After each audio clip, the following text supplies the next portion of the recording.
Oi, pessoal, boa noite. Sejam muito bem-vindos ao programa Que Fundo é Esse? Hoje, um tema muito especial. A gente vai receber aqui o Felipe Souski. Tudo bom, Felipe? Boa noite, Isa. Boa noite a todos. Tudo bem? Tudo bom? Hoje, o tema é muito demandado pelo pessoal, né? A gente vai falar a respeito do GCRA, com foco mais nos fundos do agronegócio, né? Os FIAGROS, fundos de investimento na cadeia de agroindustrial, né? Quem não sabe, o GCRA ele foi o primeiro fundo do agronegócio listado em bolsa, tá? O Fiagro ele foi liberado, né? Em agosto de 2021, e logo em agosto de 2021, vocês já saíram com o protocolo para começar o GCRA, né, Felipe? Me explica um pouco por que vocês já fizeram, o que vocês estavam vendo de mercado, por que vocês acharam que esse era um bom produto para vocês saírem. Não, legal. Fazendo um rápido contexto aqui da Galápagos, então, a gente já atuava bastante no agronegócio por meio de outros meios aqui de investimento, tá? Hoje a Galápagos é dividida principalmente entre uma gestora de patrimônio, onde pessoas físicas aqui e jurídicas têm contas diretamente sob a gestão da Galápagos, contas administradas, e o segundo formato aqui é a nossa asset, nossa gestora de fundos, que aí sim são fundos disponíveis para o mercado em geral. Não há necessidade de abrir conta vinculada à Galápagos nem nada, basta comprar cotas dos fundos, sejam fundos abertos, que ficam disponíveis para aquisições e resgates nas plataformas, nas diversas plataformas de investimento, ou os fundos listados, que aí podem ser adquiridos pelas diversas corretoras, por meio do mercado secundário, como são nossos fundos de CRI, o fundo de fundos imobiliários, e agora o Fiagro de CRA.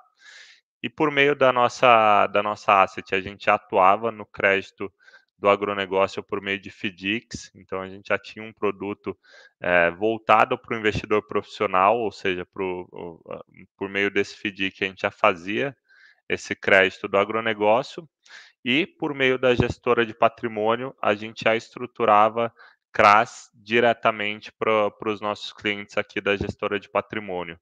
Então já era um setor que a gente estava atuando de forma bastante relevante desde o início aqui da Galápagos. E aí no começo do ano a gente já tinha um planejamento para o ano de diversas operações de CRA dentro da gestora de patrimônio e com alguns parceiros, então a gente tinha um pipeline formado. E aí em março veio a lei que criou o Fiagro, né? Então a gente já tinha entendido que poderia haver essa evolução ali no mercado com a criação de um fundo de CRA, né? Para a gente era a evolução mais óbvia que teria nesse mercado, então a gente já começou a ter contato ali tanto com a B3, Ambima, outros participantes para tentar ali influenciar em como seria essa legislação, né? Depois que a lei é criada, a CVM tem que criar a regulamentação específica do produto para autorizar. Então a gente esperava que viesse uma consulta pública da CVM, da criação da regulamentação específica do Fiagro, mas a CVM foi mais rápida, foi bastante ágil e criou uma regulamentação temporária, né? Em julho ela soltou e foi uma regulamentação bastante simples. Ela basicamente falou: você a partir de agosto já pode ser registrados, emitidos os Fiagros, e como simplificação, o Fiagro nesse primeiro momento não vai ter uma regulamentação específica dele. Você vai poder escolher se você quer seguir a regulamentação específica dos fundos imobiliários, dos FDICs ou dos FIPs, de acordo com o ativo objeto aqui, que seria quais ativos serão os objetos aqui de investimento pelo Fiagro. E aí, especificamente no Fiagro imobiliário, além dos produtos que o fundo imobiliário pode comprar, ela acrescentou que o Fiagro poderia comprar também CRAs e LCAs. Então, isso abriu a possibilidade da criação do fundo de CRA aqui. E a gente, como já estava tanto bastante adiantado na discussão sobre o Fiagro, já tinha o nosso pipeline aqui de CRAS em estruturação. A gente falou, pô, faz todo sentido a gente já lançar esse produto, sair na frente aqui do mercado. E a gente lançou no formato voltado para investidores profissionais também, principalmente investidores que já investiam com a gente nos nossos CRAs, né, nos investidores que já conheciam nosso método de atuação no mercado do agronegócio, que já conheciam nossa forma de estruturar as operações. Então, a gente lançou o fundo em agosto, voltado para esse público um pouco mais restrito, que a nossa ideia, como era uma classe nova de ativos, a gente queria mostrar ali um período de experiência, né, um período para os investidores poderem conhecer o fundo, poderem conhecer detalhes da carteira, olharem histórico de rendimentos, por mais que curto, antes de a gente sair com uma oferta para o mercado todo ou para abrir o fundo no mercado secundário. Então, a gente fez isso, iniciou a oferta dentro de agosto e encerrou também antes do final de agosto. E aí, durante os meses seguintes, a gente veio conversando com algumas instituições sobre o melhor formato para uma segunda emissão.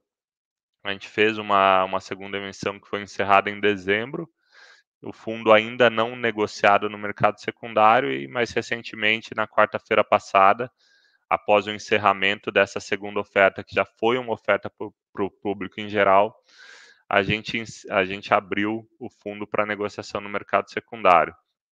E aí, no momento já muito mais maduro do fundo, né? O fundo já tendo passado por 2 emissões, já com a carteira investida, com uma certa diversificação ali, que a gente vai aumentar essa diversificação nos próximos meses também entre mais operações. Então, um momento que o fundo já tinha distribuído aí um histórico de rendimentos bastante positivos também, a gente achou que era o momento certo aqui para iniciar as negociações do fundo no secundário. E, bom, Deilson, coloca aí as informações para a gente, por favor, só para mostrar o que a gente está falando. A gente está falando aqui do GCRA 11, que é um FIAGRO de recebíveis, o IPO dele, então ele começou a existir em agosto de 2021, tá? Ele é um fundo que hoje tem um patrimônio de 71 milhões, quase 72 milhões, tá? E um valor de mercado de 75 milhões, tá? E aqui o valor por cota que ele está sendo negociado, na verdade, esse dado eu peguei ontem, tá? É próximo aí de R$104 por cota. Obrigada, Deilson. Uma dúvida que eu recebo muito, Sou, que eu sei que você passou bem rapidamente, mas explica para gente qual que é a diferença de um FIAGRO e de um FII, né? Um FIAGRO FII e um FII FII mesmo, o comum que a gente conhece bem. Até, assim, como eles seguem a mesma legislação, você tem ali um produto muito parecido entre os dois, que seguem uma mesma regra, porém, no imobiliário você tem investimentos ali voltados 100% para o setor imobiliário, por exemplo, aquisição de terras, né? A gente já tinha fundos de terra listados na B3 que compravam terra, que é um dos segmentos aqui do setor imobiliário. E aí, quando a CVM criou aqui a legislação específica do FIAGRO, ela autorizou que fosse seguida essas mesmas regras do fundo imobiliário, então as diversas regras que hoje delimitam o que um fundo imobiliário pode ou não fazer, ela passou ali para o FIAGRO. E aí, obviamente, além de seguir a legislação específica do fundo imobiliário, o FIAGRO também tem que respeitar as regras da lei que o criou. Então, essa regra deixa claro que o investimento tem que ser voltado para o setor do agronegócio. Então, você não vai ver dentro de um FIAGRO, por exemplo, um prédio corporativo na Faria Lima.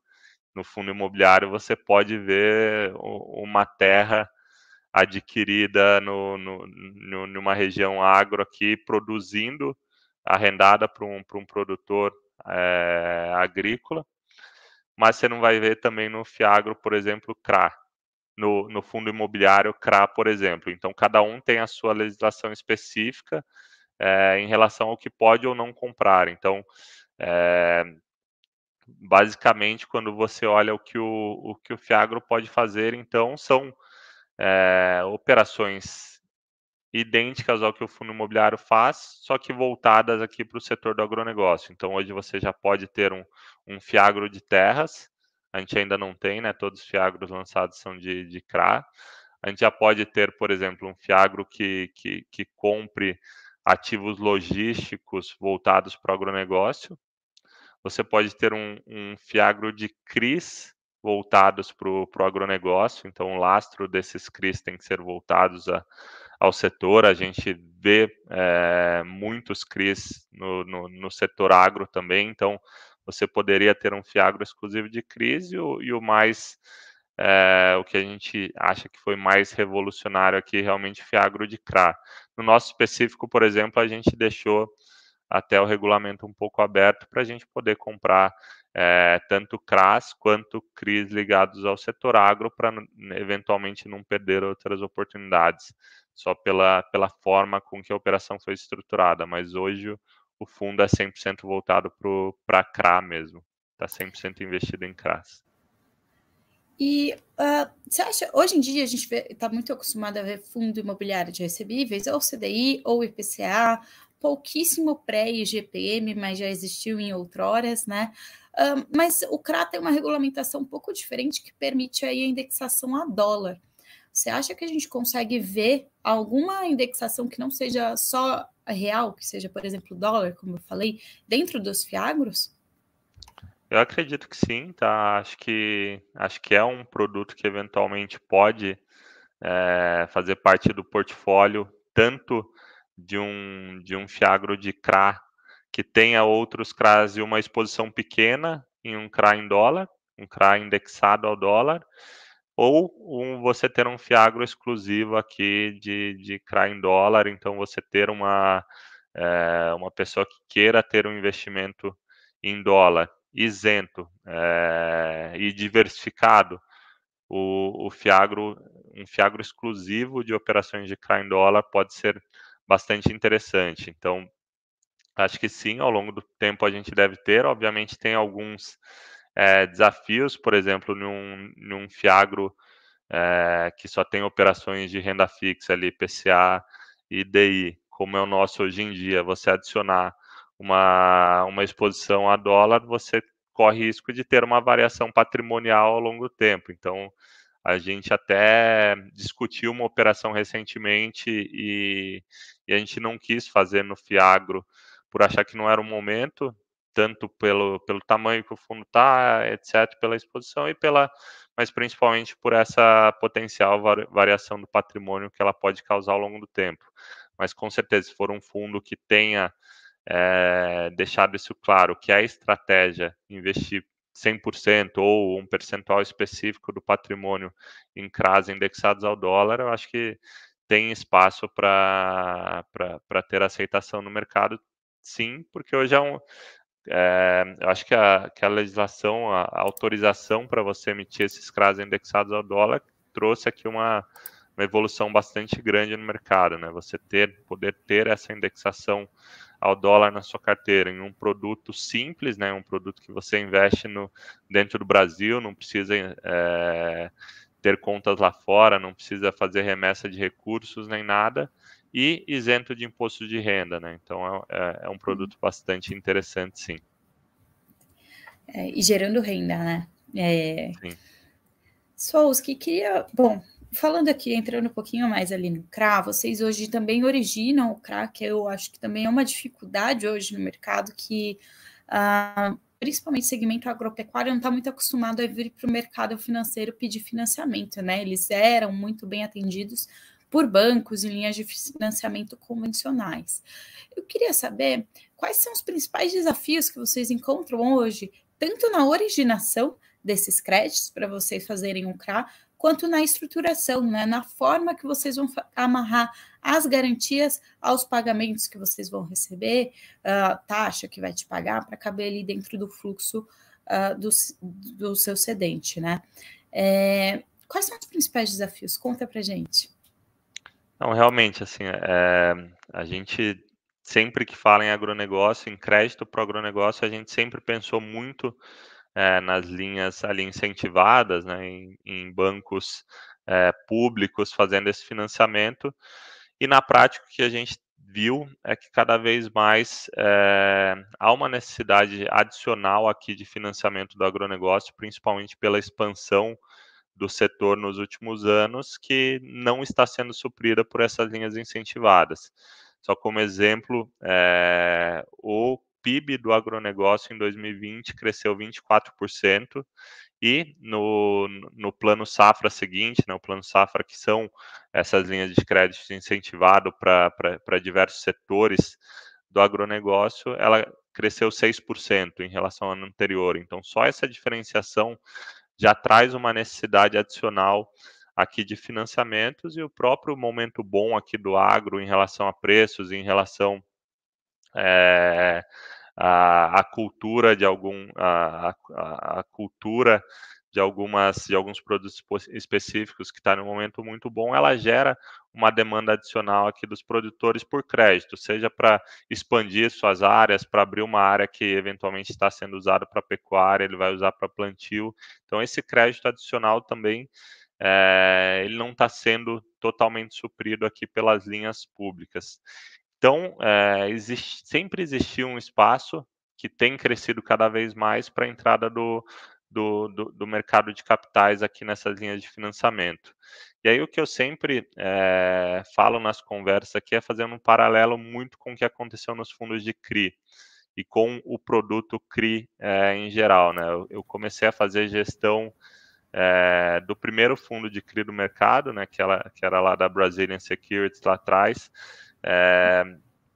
e desde que eu fiz a gestão até hoje no mercado, inicialmente você tinha ali 8 ou 9 fundos de CRI listados na B3, hoje você tem 75. Como que eram as emissões de CRI lá atrás? Basicamente você tinha emissões para o público em geral, então aquelas CVM 400 que vinham em volumes grandes, um grande banco que tinha uma base de varejo ali, fazia aqui uma grande operação para uma grande incorporadora ou uma grande administradora de shopping e colocava esses CRIs no mercado.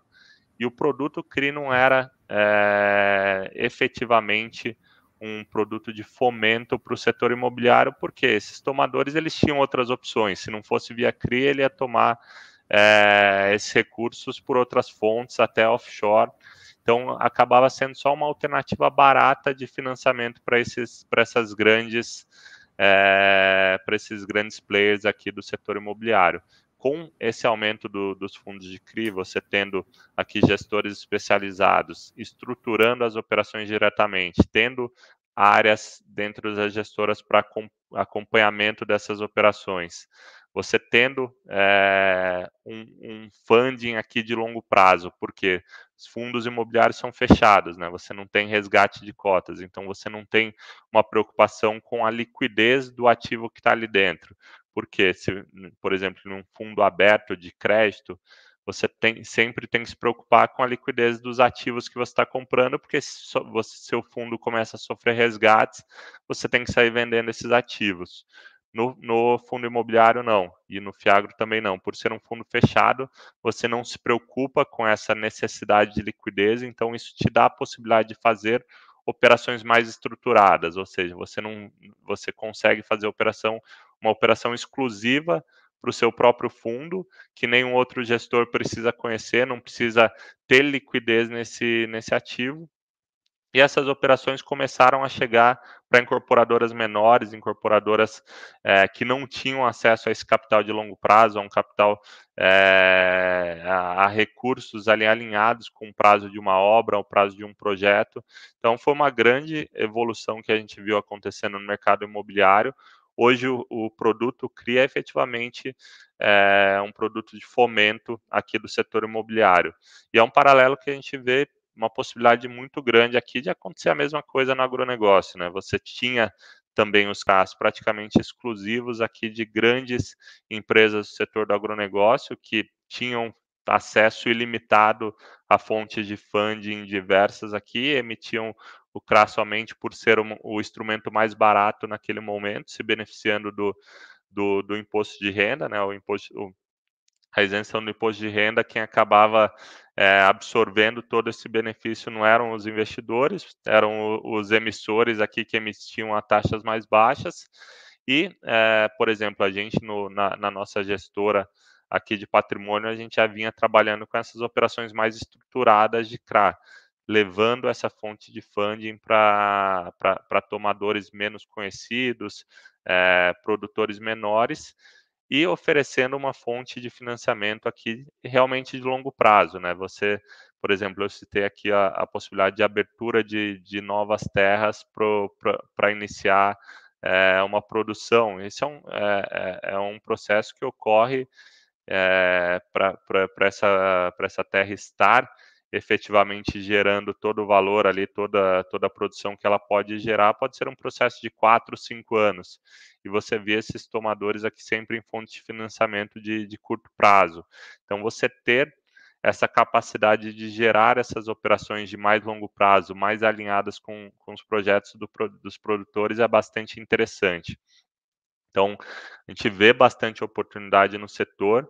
E aí, falando dos desafios, obviamente, quando a gente vai para empresas e produtores um pouco menos estruturados, tem aqui um grande trabalho educacional do nosso lado, de primeiro entender bem o negócio ali por trás, né? Muitas vezes esses produtores são estruturados produzindo, por exemplo, na pessoa física, não tem uma empresa, a empresa normalmente é uma patrimonial, mas a produção agrícola fica na pessoa física, então muitas vezes você não tem ali demonstrações financeiras muito bem estruturadas, muitas vezes auditadas, nem se fala, então existe um trabalho muito grande, primeiro de conhecer ali muito bem esses números, né? A gente aqui na Galápagos já tem uma equipe com bastante experiência no setor, inclusive com engenheiro agrônomo, muita gente que já olhou crédito agro no passado também, para conseguir montar de acordo com o que a gente tem de informações disponíveis aqui de quadro safra, endividamento, etc., você praticamente monta essas demonstrações financeiras diretamente por aqui, fazendo uma auditoria efetivamente em cima desse produtor. Então, a gente olha, inclusive, comprovantes de pagamento, olha a conta corrente, olha tudo, para se resguardar aqui de qualquer possibilidade, mas principalmente também olhando sempre produtores que têm um histórico muito positivo de atuação com outros bancos, né? Eu acho que isso é bem importante aqui. E do lado jurídico, obviamente, assim, a alienação fiduciária de terras, dentre outras garantias, ela tem uma jurisprudência um pouco menos robusta do que você vê em imobiliários, né? O imobiliário a gente já tem um histórico muito grande aqui muito grande de execuções, principalmente de créditos direto para pessoas físicas, mas a gente acredita que ao longo do tempo, principalmente com o crescimento do mercado de capitais, invariavelmente isso vai ser mais comum você ter aqui execuções de garantia no setor agro, e a própria jurisprudência do setor imobiliário acaba ajudando aqui. Então, por mais que você esteja atuando aqui em setores, em regiões que não são tão comuns ali para o imobiliário, por exemplo, o próprio Mato Grosso, mas você tem aqui uma jurisprudência nacional que pode ajudar, principalmente em casos de alienação fiduciária, etc., que ao longo do tempo deve trazer mais confiança e mais conforto aqui para os investidores em geral. Mas do nosso lado aqui, acho que o principal é ter uma boa estrutura de garantias em geral nas operações, então alienação fiduciária, o próprio penhor de safra, a gente sempre gosta de colocar recebíveis em garantia também. Por que recebíveis, né? Normalmente esses produtores vendem para receber, eles efetivam ali a entrega do produto e vão recebendo ao longo dos meses seguintes. Então você tem ali um histórico que a gente analisa para trás, de recebíveis que passaram ali na conta desse produtor, faz a cessão fiduciária, então esses recebíveis passam a ser pagos direto na conta da operação, e com isso a gente também consegue acompanhar oscilações, se está indo conforme a gente esperava nas nossas projeções. Então, a qualquer sinal ali de queda nesse fluxo, a gente já começa a ficar mais próximo dos produtores. E bastante importante também que é algo que a nossa equipe faz bastante aqui, é se manter próximo dos produtores aqui, visitar em momentos específicos ali, como no plantio e nas colheitas, verificar se está tudo sendo feito conforme as regras aqui estabelecidas nos CRAs. Então, apesar de ser aqui um produto que está passando a ser conhecido das pessoas aqui, do investidor em geral, principalmente o investidor do fundo imobiliário, mas já tem bastante gente trabalhando. A gente já trabalhava bastante com esse produto no passado também, e já tem um histórico bem interessante aqui de atuação no setor. E, bom, entrando um pouquinho mais no setor que vocês estão investindo, hoje em dia, na parte investida da carteira de vocês têm mais ou menos 40% dos investimentos no segmento sucroalcooleiro mais cana-de-açúcar, né? Eu somo tudo, que no final é tudo a mesma coisa. Me explica um pouco o que vocês veem nesse segmento. Ele é um segmento que eu vejo muita gente com reticência, que não gosta muito do segmento, mas eu queria saber o que dá o conforto de vocês, que vocês veem de fundamento nesse segmento para vocês terem tanto investimento nele. De forma resumida, assim, é um setor que realmente no passado a gente já teve diversas usinas aqui que tiveram um momento de um pouco mais de dificuldade ali, principalmente por fatores aqui de clima. Então, muitas usinas ali que tinham produção própria ou que moíam canas de terceiros ali, viram por alguns anos a produção prejudicada. Isso prejudica o faturamento, e empresas que estavam mais alavancadas ali tiveram dificuldade. E o fator preço também, a cana-de-açúcar, o próprio açúcar e o álcool passaram ali por momentos de preços menores, só que nos últimos anos você teve uma recuperação muito forte de preço. Então, essas usinas que passavam por um momento bastante difícil ali, tiveram uma recuperação muito forte. Então, diversas aí, a gente viu alguns casos até de usinas saindo de recuperação judicial e saindo com uma posição financeira bastante interessante aqui. Então, é um setor que está passando por um momento bastante positivo.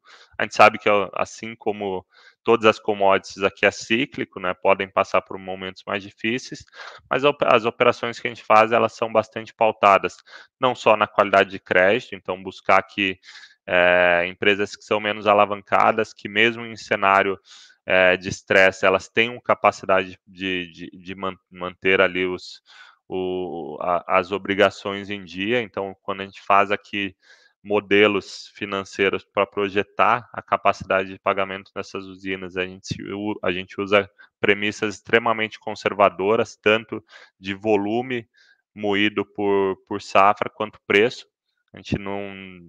A gente coloca um preço muito abaixo dos preços atuais, então é bastante conservador nessa análise, mas também nas garantias adicionais. Você ter a garantia de terras nas operações aqui, por exemplo, no interior de São Paulo, são terras que a gente vê liquidez, a gente conversa sempre com outras usinas que estão próximas ali para entender a liquidez dessas terras, falando com outros produtores. Então, esse é um dos pontos essenciais, as próprias estruturas de garantias.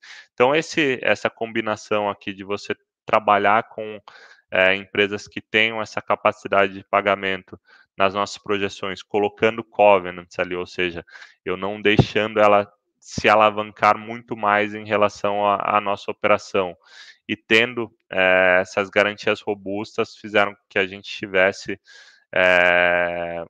uma alocação maior no setor nesse momento, mas também a gente espera ao longo do tempo diversificar entre outros setores também. Perfeito. Bom, Eu vou te dar mais 2 minutinhos, eu sei que eu prometi que eu não ia passar dos 30 minutos, mas é que eu achei muito legal essa operação, eu não posso deixar de perguntar. Vocês têm uma operação com a Taco Bell, né? Eu queria que você resumisse bem o que é essa operação, qual que é o lastro, assim, o que tem nessa operação aí para a gente entender um pouquinho melhor ela. A gente vê algumas operações, todo mundo pensa, o CRA sempre vai ser um produtor ali na outra ponta ou uma indústria do setor agro tomando as operações, mas você tem também a possibilidade de ter operações, por exemplo, com restaurantes, como é a rede aqui Taco Bell, que compra os insumos ali de produtores agro diretamente, né? Então, o lastro da operação é esse direcionamento dos recursos, é um crédito para a companhia com direcionamento para esses gastos para aquisição de produtos agro direto aqui de produtores. E a operação assim, é bastante pautada tanto nos recebíveis, né? Você tem ali também o restaurante pagando ao longo do tempo e o próprio aval aqui do acionista, que é um aval relevante. Então, é uma operação interessante, até diferente da característica das demais operações da carteira, onde a gente tem olhado muito operações diretas com produtores, mas a gente acaba, o mandato aqui ele é bem amplo, né? A gente não quis deixar em regulamento muito preso em quais setores a gente atuaria por entender que em todos os setores aqui tem operações interessantes que podem passar pela nossa análise de crédito aqui. Então, a gente não delimitou, por exemplo, características ou setores, a gente deixa sempre passar pela nossa análise aqui do comitê de crédito para aprovar as operações. Então, podem surgir operações um pouco mais criativas também, vamos dizer assim. Muito interessante. Igual já teve aí no mercado um CRA do Burger King, né? Também achei super diferente. Mas tá aí mais um, né, do Taco Bell. Fazia tempo que eu não via alguma coisa tão diferente. Bom, Souski, queria agradecer muito sua presença aqui, tá? Esse é um tema que ainda é muito novo, a gente ainda tem muito pouco fundo, né? E ter o primeiro, você explicando um pouco a tese do primeiro FIAGRO, né? Eu acho que é muito relevante para a gente. Então, queria agradecer muito sua presença e agradecer o pessoal também que nos assistiu. Legal, Isa, obrigado e deixar o convite para todo mundo que nos acompanha. Também seguir a Galápagos nas redes, acompanhar um pouquinho mais dos relatórios do GCRA, a gente mostra todas as operações lá, todos os meses comenta das novas operações que a gente fez, um pouco de como está o status da carteira e dos resultados, então é bastante interessante para usar até como material de aprendizado sobre os FIAGROS em geral, né? Uhum. Exato, ainda é um mercado que a gente ainda tem que aprender bastante, né?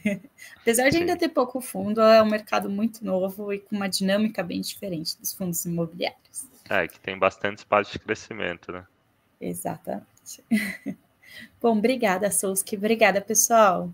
Obrigado e boa noite a todos. Boa noite.